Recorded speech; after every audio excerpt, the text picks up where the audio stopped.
What's up, everybody? I got a pretty interesting story for you today that I think it's kind of a personal interest story that comes out of this Cold War era that we've been talking about.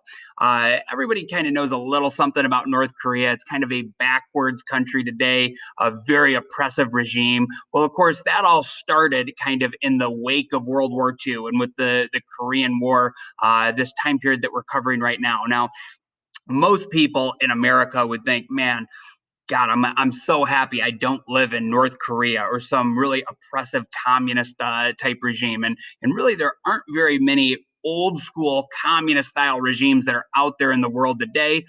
North Korea is one of the last ones standing, I think, where even China is a communist country, but it has made some modifications and kind of come into the modern world. So North Korea life is very, very different there. If you're in class, we're going to do some discussion on that and talk about it as we're doing the comparing and contrasting sheet with North Korea and South Korea. Now, the guy that is covered in this very condensed story today, you can actually, if it interests you, this Joe Dresnok guy actually has the BBC had done like an hour plus long like interview and documentary on him. I'd encourage you to check that out if you find the story interesting. But the 4-minute video that I attached, the little YouTube clip after this, kind of sums up his story for you. And that's really all you'll need for what we're covering in class today and for the journal entry that corresponds to this. I just want you to think now, this Joe Dresnok guy was an American soldier, didn't have a great life here in America, had a lot of issues, a lot of problems. Anyway, he defects to North Korea. He walks across that demilitarized zone, which almost think of it like no man's land in World War I. He crosses that and goes over and essentially turns himself into the North Koreans and says, I'm leaving America. I'm coming to join you guys. And they don't know what the heck to do with him at first, but eventually they kind of welcome him and they keep him in. They don't trust him. They keep an eye on him. But eventually over time, and you'll see this in the video, he ends up being used and becoming a celebrity in North Korea because North Korea loves to churn out propaganda, and they love it. They have to brainwash their people to keep that regime in power.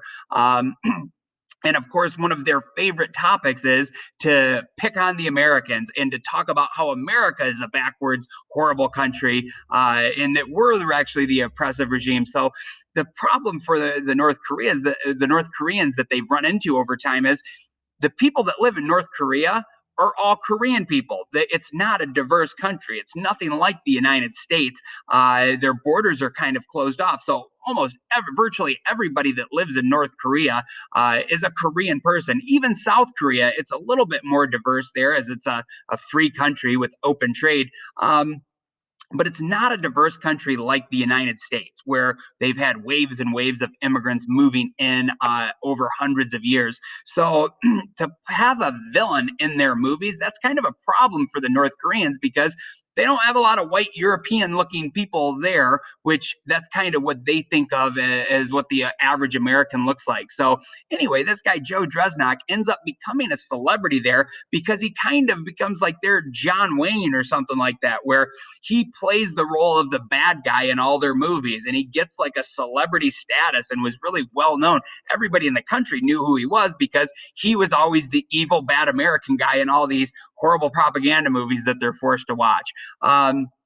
Anyway, they interviewed him, and right up to the end of his life, when he is an old man in poor health, which you'll see some of that in the video, he said he never regretted leaving, that he thought going to North Korea, that was the right decision. Now, I don't know too many people that would agree with him on that, but of course, in fairness, most of us have never gone to North Korea and we don't really know what it's like there. We just hear the stories.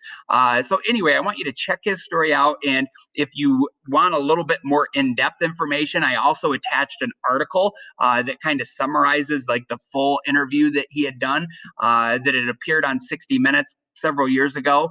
So check out those sources and then go over and answer journal number 4 today. And I have some questions that'll all correspond and tie into the Joe Dresnok story. I hope you enjoy it and find it interesting.